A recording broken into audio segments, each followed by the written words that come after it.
The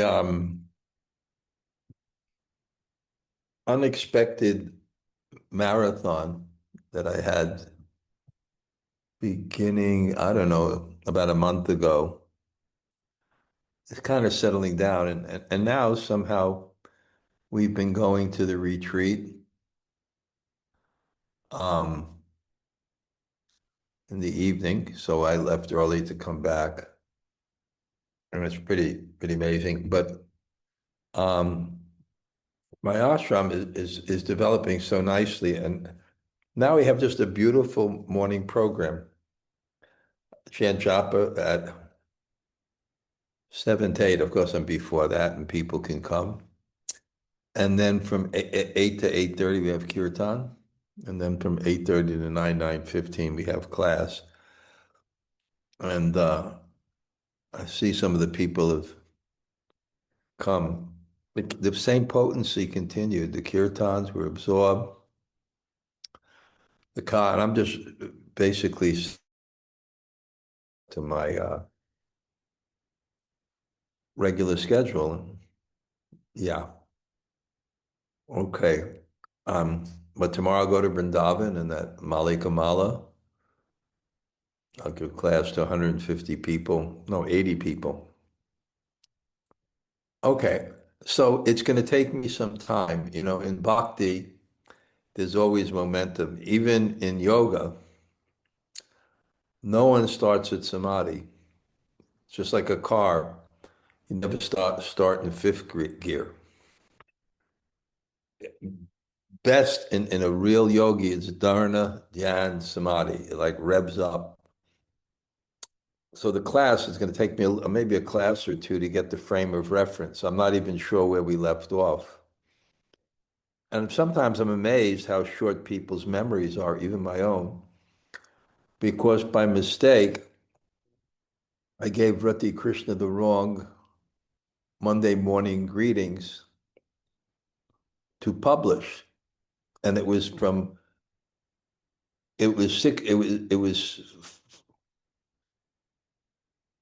6 years ago, and I printed it last year, and I printed it this year. And people are asking me questions like it's the first time they heard it. So it's really to get back in the groove of, but let's try, okay? Um, wait,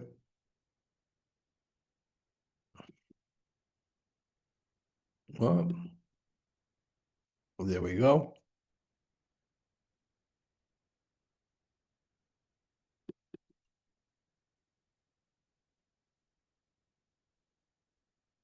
So somehow I'm going to start with Gop Kumar and Lord Shiva.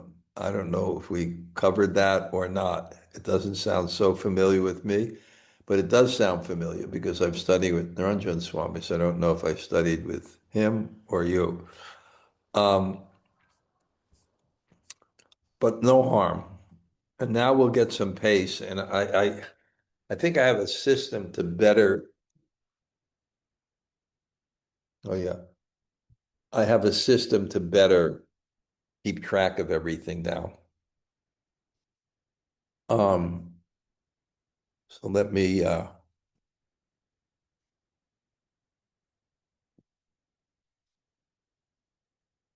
we'll start with volume 2, chapter 3, text 48. Om Namo Bhagavate Vasudevaya. Om Namo Bhagavate Vasudevaya. Om Namo Bhagavate Vasudevaya. Vraja-bhūmāv ihāgatya. Sādhaye sva-vāñchitam.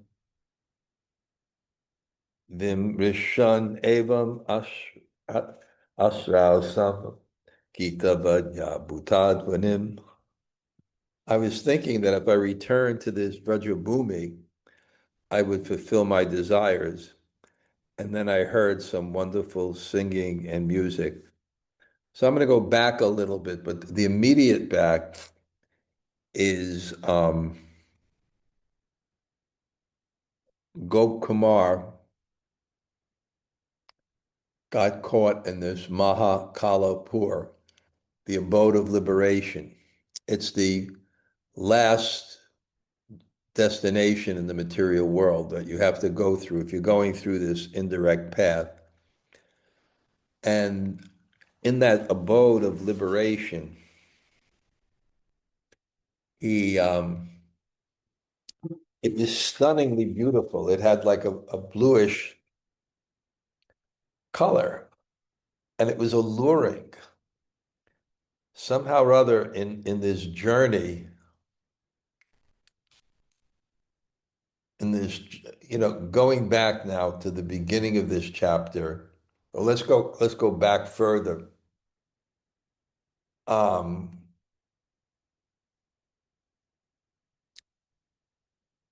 hmm, it's hard to remember. Remember that it was such an interesting thing. You remember we had the Bhakti Shastra debate, and they kind of won, but somehow or other, he was sent on. He was recommended to go on this indirect path, and then somehow or other, where is he? Satyalok? I don't know. He's with Mahapurush. He's with God in various places, but this point that this point that God is a person, and therefore you cannot perceive a person by analysis. You can only understand the person to the extent the person gives themselves to you. And that depends on your love, and that depends on your relationship. One person is seeing someone as a mother, someone's seeing him as a lover, someone's seeing him as their child. So who you are is your love. And you want to be with the person in the environment that facilitates them manifesting their persona of love to you, in the place where they are your mother, with the place they are your lover. I mean, look at that in when the whole story of Kurukshetra, Radharani wasn't satisfied because although it was Krishna, it wasn't in the place. Even though it was Krishna, it wasn't in the place where he can manifest himself. He wasn't in the place where he can manifest himself as her lover. And now, as we're remembering this whole thing, just remember that this is being told to Mother Uttara by Maharaj Parikshit at the end of his life as a summary of the Bhagavatam. And they told the first story that told um,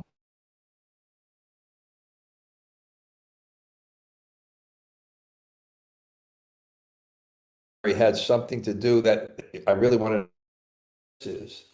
So the story is explaining really the place. Yeah, my old notes. We're just going to jump around, but we'll get there. Yeah, Bhagavad. The first place is the theme of the first book with Narada Muni, because you've all been with me. So let's just jump around and remember and put our a frame of reference again. The first book was Bhagavad Kripa Sar, essence of God's mercy. In other words, which devotee drew out the fullest manifestation of God by the potency of their love. That was the theme. And the second was Goloka Mahatmya, the glories of Goloka. So there's a comparative study of the place.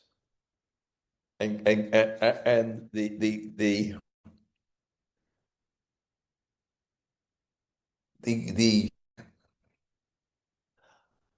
the superiority of a place depends on the facility it gives to a person to manifest his full self.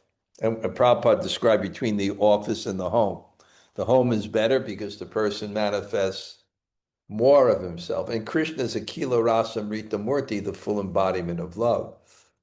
Position covers personalities or all things.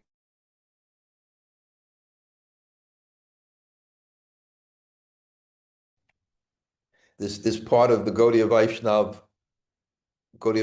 philosophy that the fullest manifestation is not distant by his position. So this is revealing in the way, because Gop Kumar's mantra and his inherent nature, and the mantra that to manifest that is to manifest where God is fully manifest in the place where the atmosphere and people support that. Until he finds that, he can never be satisfied.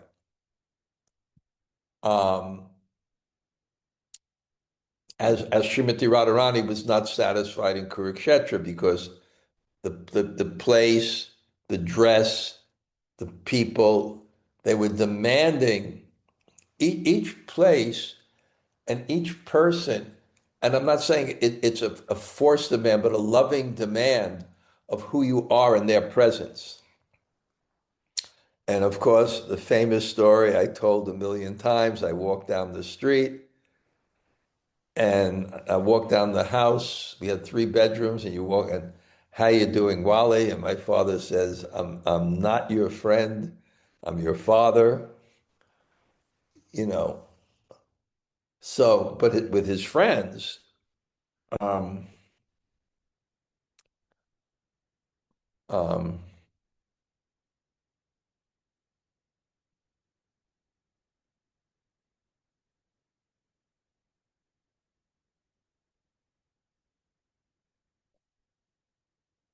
with your friends,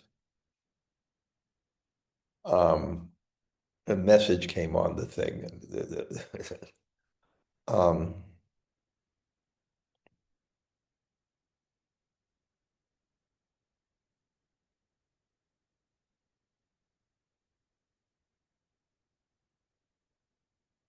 okay. Um,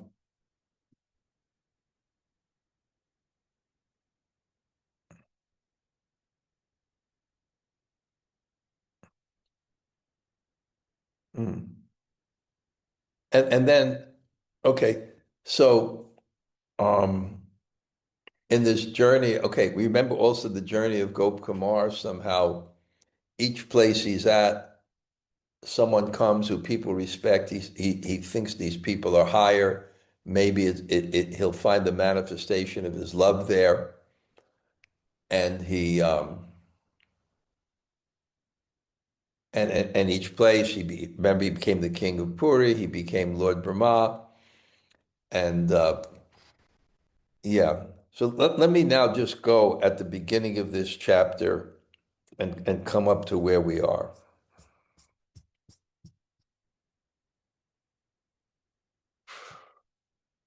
I see I only have to do more. So somehow or other, in this journey,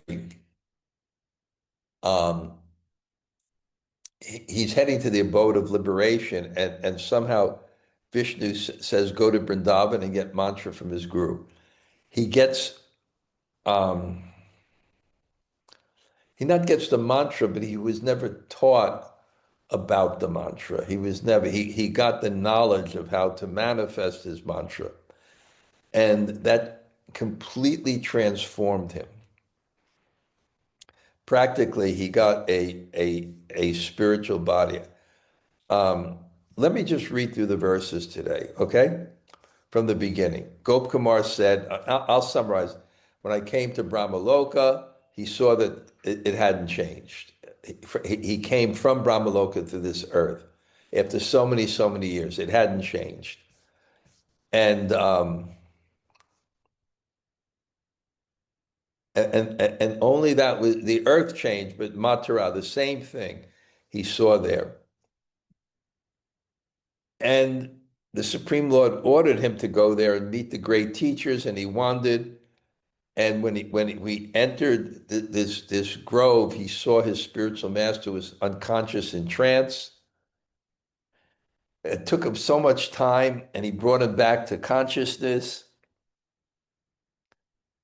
And when his guru saw him, when his guru awoken, and then he bowed down, his guru embraced him, and immediately he saw the desire in his heart.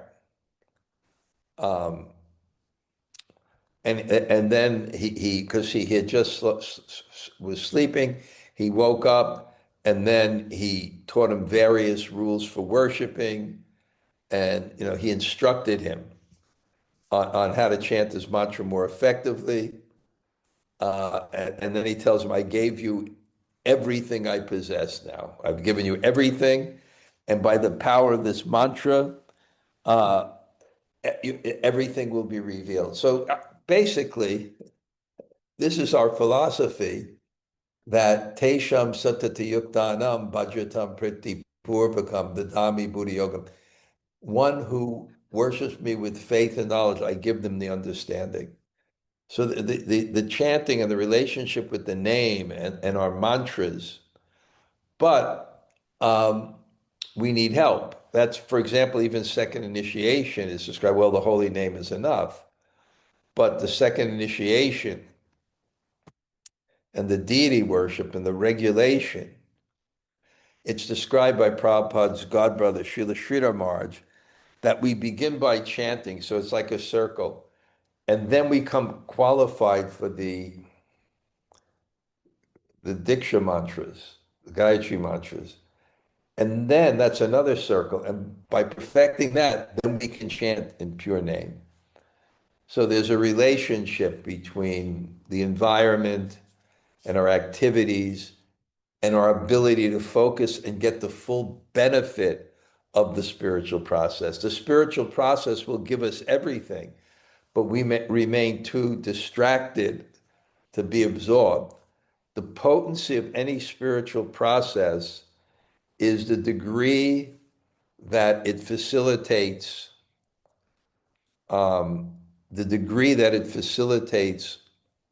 absorption.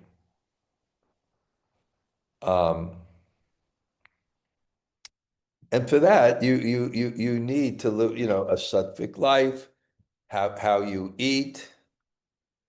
There was a whole wonderful discussion of this in this Hari Parshad's class. And when he discussed the Ishopanishad verse, you've got to cultivate vidya and vidya side by side. But vidya meant transcendental knowledge. Avidya meant ordinary knowledge. And why do you have to cultivate ordinary knowledge? You cultivate ordinary knowledge in a particular way, van ashram, as it's prescribed in the Vedas, because it facilitates that. And he gave a whole the whole last class was Rupa Goswami's Padyavali to show how poetry opens our hearts, just like the discipline of music. Rag and tal are connected to in parts of the psyche. It opens the heart and helps you to invoke emotion. So that's not transcendental knowledge in itself. But if it's applied to bhakti, it opens your heart for absorption, the rag and tal done properly in the holy name. So there is some kind of connection there. So his guru, taught him different things so that he can become more absorbed. And by that absorption in the mantra, then everything comes. But whether you can become absorbed in the mantra, if you don't learn how to behave, um, culture, I'm trying not to say that word in a Brooklyn accent, but culture, um, the best definition is how you construct your environment for the ability to facilitate relating better, learning better, and what was the third one? Learning better and communicating better. Those in itself are not transcendence, but if you use the ability to relate, the ability to communicate, the ability to learn in Krishna consciousness, so that whole culture of Krishna consciousness, it facilitates this absorption in spiritual life. But it's the absorption in spiritual life that ultimately will give you the transcendence, not those things within itself. So um, he was ecstatic, and he fell at his guru's feet, and then his guru was gone again. And he was so pained in separation. And whenever, what do you take shelter of when you're in anxiety? Do you take shelter of the holy name? Do you take shelter of the internet? What do you take shelter of? He would take shelter. Imagine if every time in our distress, do we take shelter of eating? Do we smoke a cigarette? Do we watch a video? Imagine if you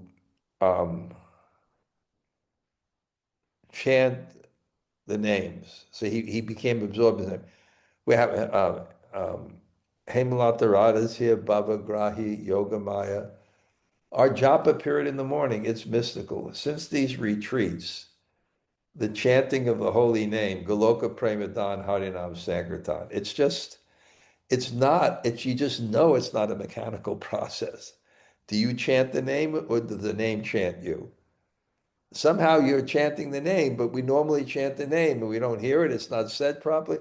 But when you get that inspiration, wow, something wonderful. So, and uh, and then his body changed. His body transformed. The material body just transformed. And all of a sudden he was able to break through the spear of the sun. And then remember, he began to travel. Um, and what he had previously gone, you remember he went to all these planets. Now he was flying past them because by the mantra he somehow got a transcendental body. Um, and a blink of an eye, the power of the mind. He was just moving really quickly. And just like that saying I always quote from Hegel or Sridhar Maharaj, where there is no circumference, the center is everywhere. So there's another dimension. You can enter into another dimension. In fact, Sariputta talked about this, that yogis can enter into another dimension. I had one person that worked for me and he was teaching Sanskrit and he got this book, How to Get Darshan of Vishnu. And he had to, so he went to the Bihar School of Yoga to rigorously learn yoga, and he was going to do all this process and everything. So there's powerful ways to transform oneself and enter other dimensions. Um, and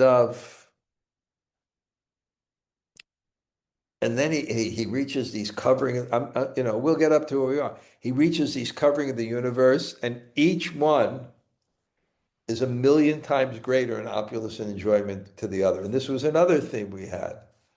The more capable you are of using opulence, in the realm of the demigods, the more facility of opulence you get somehow. And I understood this actually when I first came to the movement and I was visiting the Brooklyn Temple, and I just to this day I remember that lecture over this box. I remember when I went to school, there was a box and there would be announcements from the principal or something. You're not that old, are you? I've seen them What? in movies. Oh, you've seen that in movies. Okay. Okay. So uh, um, over this box, someone was telling, I don't know about Prabhupada's lecture, that we take over the world in 18 days if all my devotees become Krishna-katha. So I thought, yeah, when you can, the greater the capacity, the greater Krishna can give you or take away. It's not an exact science, but um, souls who have transcended the false attributes of created things, okay, um,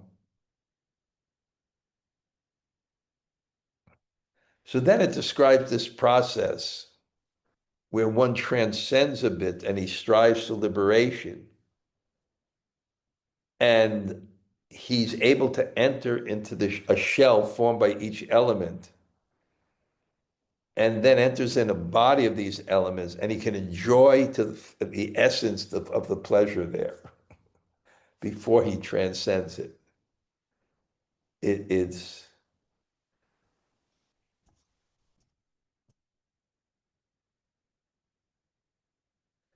okay, yeah, and then each covering, the first is there's a form of God in each and a presiding deity over it, and the deity is worshiping God with all that opulence that the universe has, and he's just seeing all these things, and and he's getting this vision of what the material world is. With all the material world is for two things. It's for boga and moksha. It's for enjoyment and liberation. And both are for moksha. Because boga leads to moksha too. Because it never satisfies the self and it detaches one from the self. And uh,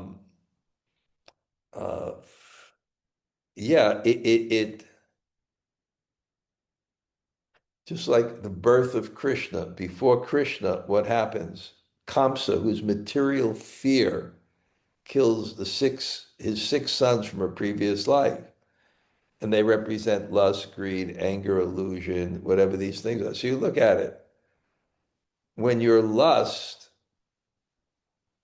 is unrestricted, it leads to fear. When your greed is unrestricted, it leads to fear. When your anger, so material existence, it leads to fear.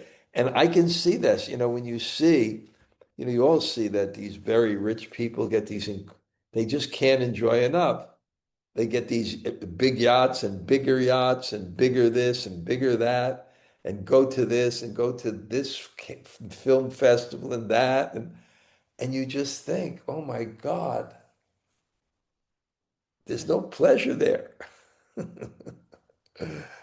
It's the mind. And they're so fearful because they know. The analogy I like is last meal on death row. When you know things are temporary, it ruins everything. All these rich people, they're just, unless they're pious, it ruins everything. And all of us, wake up, we're going to die. And that dampens everything because that's the end. If we have a goal, that's the goal. Life, as my dear God brother Sridhar Maharaj used to put on his briefcase, life is tough and then you die. So anyway, somehow it's this description, and each goddess somehow of each thing allures him to stay. but somehow the mantra, that taste, I can see this.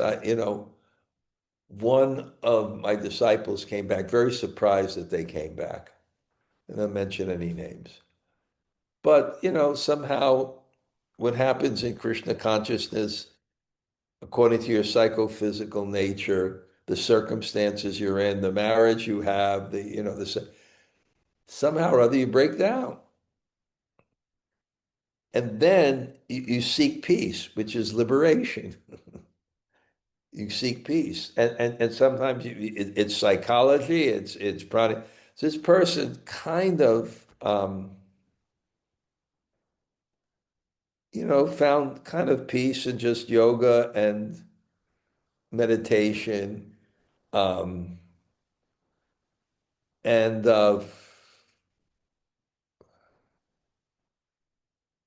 and I forgot my point, but I think the point is um,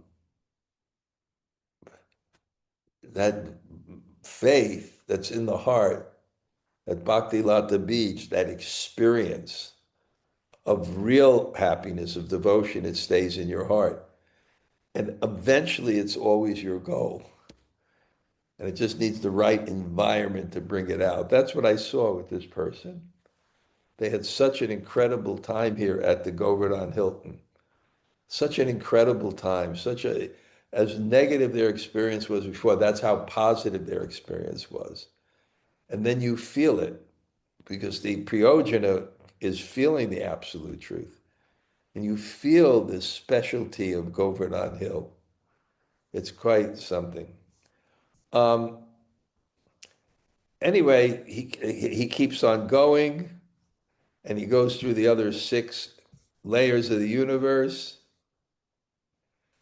And in each one, there's a manifestation of God, and there's a demigod which is worshiping them, and each covering had greater object of worship, a greater sense gratification, greater opulence, greater importance. And it's alluring. And then he comes to um, Mahatattva. Mahatattva, or I don't know. Anyway, he comes to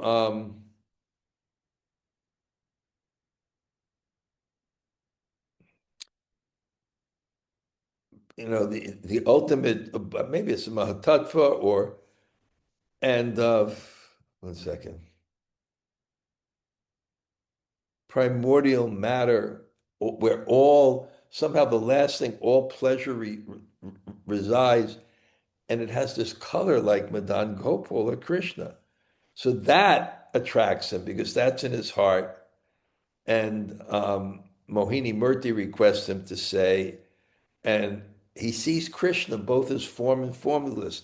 It's like a light before Krishna. So you see the effulgence, and somehow or other, by God's mercy, you can break through and see his form, and then see it. And it's so pleasurable. And the temptation is so much to kind of merge,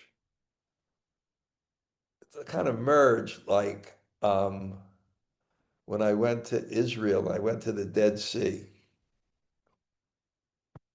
And man, floating in that Dead Sea, and then you put the mud on you and you bake in the sun with the mud of the Dead Sea. And then they have these super high pressure cold showers. You just press it down. And then you go into the what is it from the ground? It's called the hot spas, hot springs by the Dead Sea. And I mean, I just wanted to stay in there forever. It was the perfect temperature, and I think they had to carry me out to the car. It was like jelly. It was like so relaxing, you know. Or when I was in India, and there was, I'm embarrassed the way I live now. There was no hot water. There was no heat. Heat. There's no heat. No one ever had. There's no one ever had a heater. No one ever had an air conditioning. no one had hot water. There was no such thing as hot water. It was beyond the budget of India. No one. Hot water, you take bath in a well and it comes from the ground and it's a little bit the temperature. And I remember if I would go on my way back, I'd stop in the Heidelberg Temple, those German windows and heat and that hot shower. I'd be looking forward to that hot shower. It was just like I could stay in there forever. So this is like it, the merging of this into God and that effulgence. But he resists it by the power of the mantra. He knows he has to make a choice. And he knows both intellectually, spiritually, and emotionally, especially emotionally, the power of the mantra. And then but he's in this primordial nature, the total matter, and it's dark blue and it's so attractive to his mind. It's got this sham color, and I'm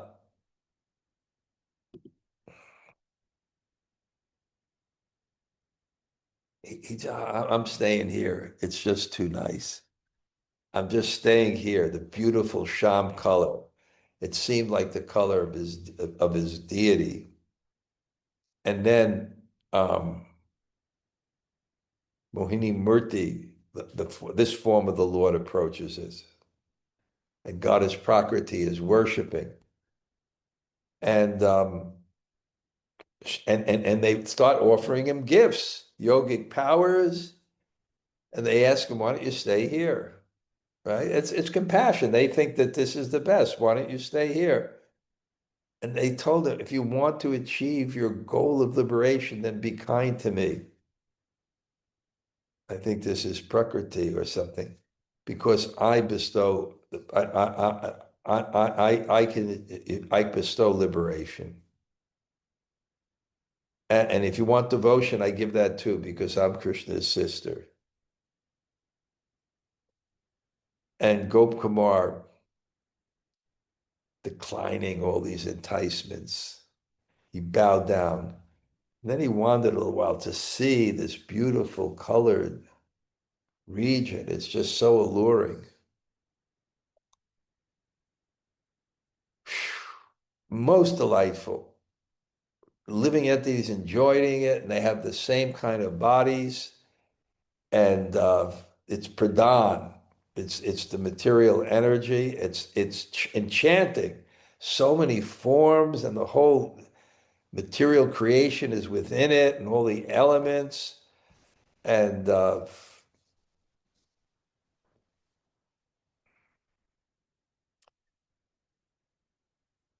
then he crossed it. And then when he crossed that, a light blinded him, and he had to close his eyes. And with utmost devotion, he looked ahead and he saw the Supreme Lord so effulgent. So really, there's no real Brahman. It's Krishna, but it's just your perception of it is very distant. But somehow or another, now he sees God on this journey. And so much ecstasy comes. Seeing the beauty of God with his ornaments, his features. It's so beautiful. And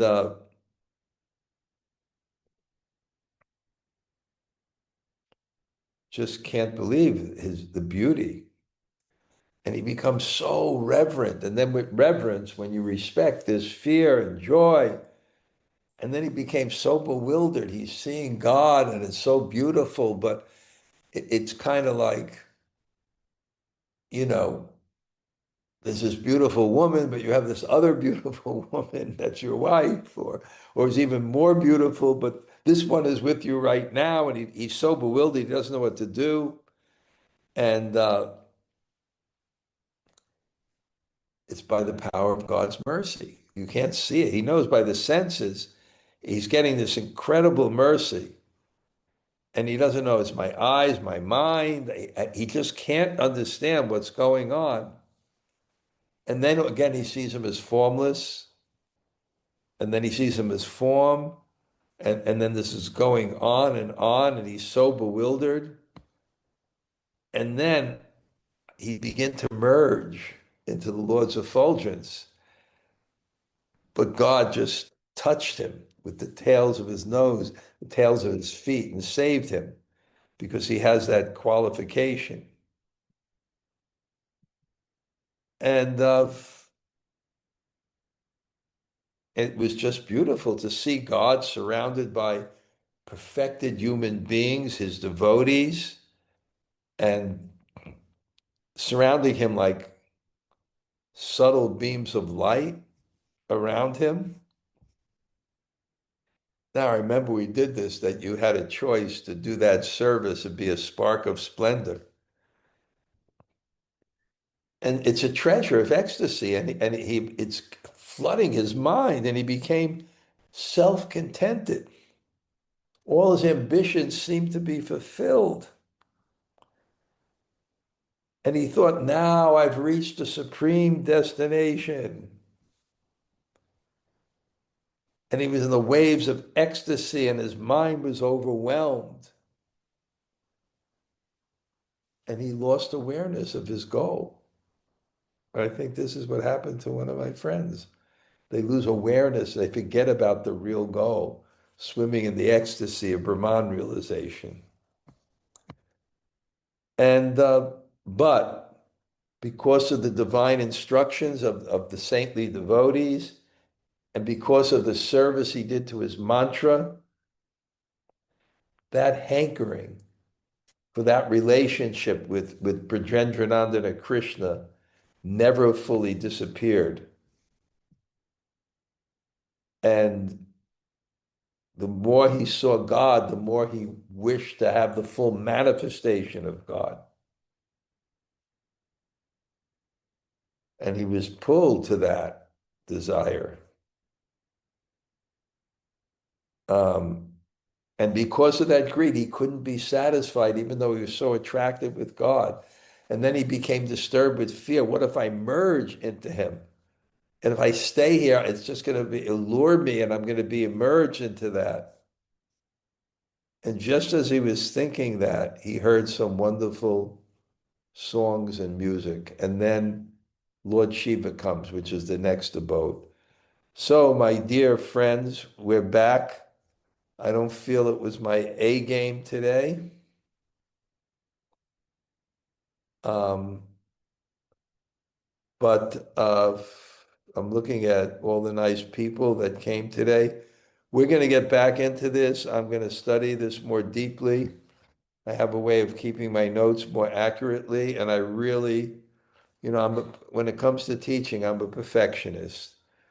I was going slowly. I did that first chapter, first book, the second book. We got a little lost here, but I'm looking at the people that have attended, and I'm humbly thanking them all. Jamuna Jaya, you want to reflect on the class? You always help us in that way. Hi, Krishna.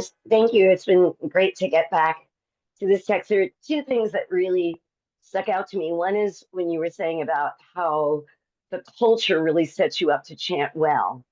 You can't chant well if you're not reading, if you're not being sattvic, if you're doing all these things. And so that really strikes me. If we don't set up our lives to chant well, it's just not going to happen.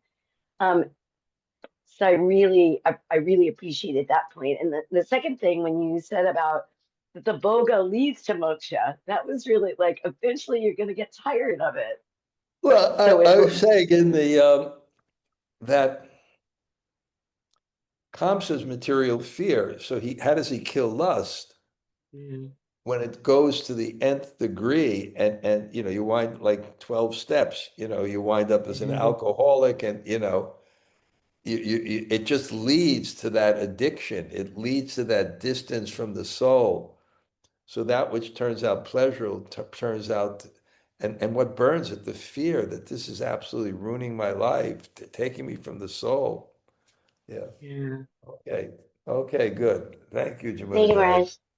We're going to get back into gear now. I haven't studied with Niranjan Swami for a month. I haven't done any these kind of classes, but the holy name, boy, the kirtans we have in the morning, Hemalatarada, right? It's just so we can't figure it out how absorbing it is, right? It's great.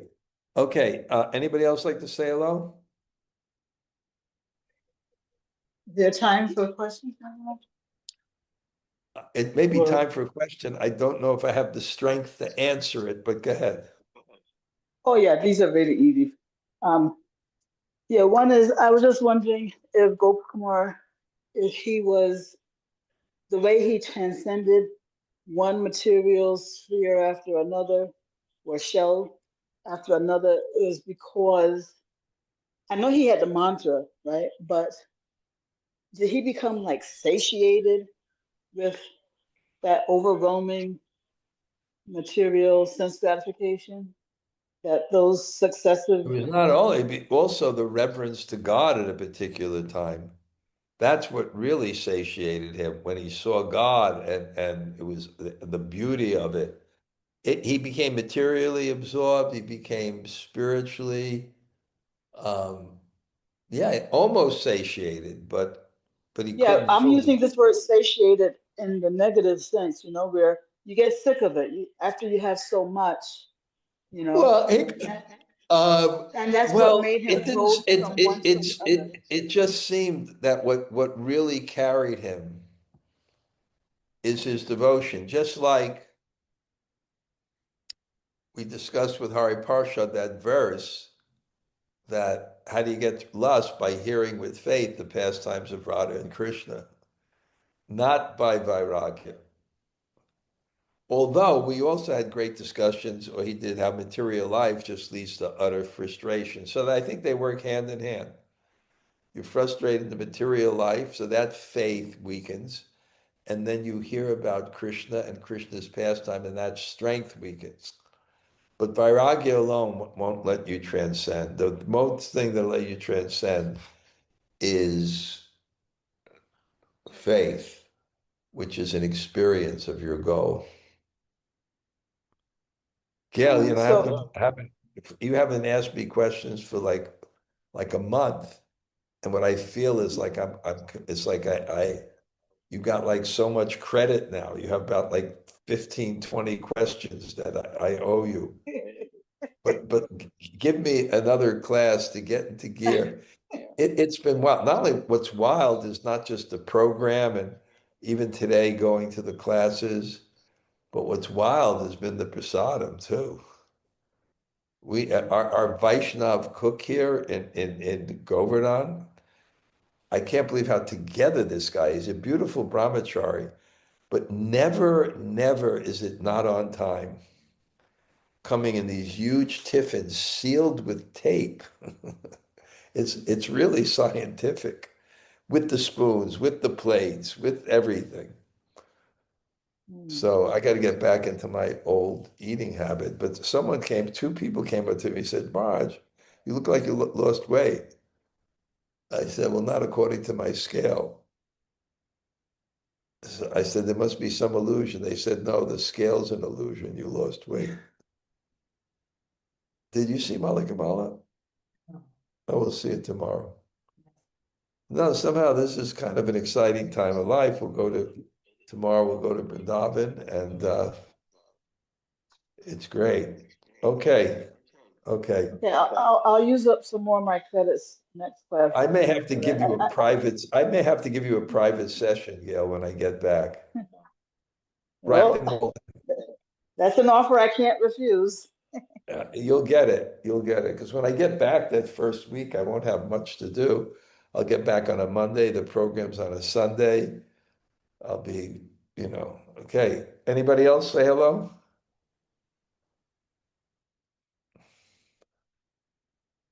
My Okay. obeisance, Maharaj, Yudhisthira. Okay. You this dear. Hi, Bo. Jack, All right, thank you you for coming. soon. We're working with Yoga Maya, boy. Thank you. Haribol. Wow, she's told you on Nityananda's appearance day, she gave such a good class that when I spoke the next day, I joked to people, I'm a little bit intimidated to follow her. She, just so you're aware, she told me she hadn't told you, but she's having some serious health issues right now. And she's I seeing, see her, gonna see, but yeah. she's in my place every morning, Oh, good. chanting in ecstasy. And she's in the afternoon class, so it seems that no, she told me about her health issues, so she's getting them checked. But Yes, she's thank you. you're coming to programs. Okay, thank you, Eunice Wonderful. dear. Thank I you. will write you. Okay, thank you. Great. Anybody else? Hey, Krishna Maharaj, just welcome into. I'm Vraja. Thank you for class. Thanks for class. I thought you guys were upstairs. I wish. I wish. Huh? What do you happened? think? Spirit. Yeah. What do You you made think us of the leave, Maharaj. what do you think of the Govardhan Hilton, Braja? It was great. It was great. I Yeah. kind of, I mean, can we get dibs every year? Well, Toadna gets dibs, whether he wants to let you in or not, that's up to him. Oh, okay. I'll twist his arm. What? I'll just, I'll make him I dip. know. I'm saying Tota has dibs for two reasons. He Okay. puts me also donated for it, but anyway, that'd be nice to him. I'm nice. Okay, I'm just saying, don't screw up. He's got something over you now. Okay, Herbo. I will. Okay, all right, headed out. Eunice, anything else? I just see No, you there. It's nice. I'll write you. I think we have some good developments here. Okay, Herbo.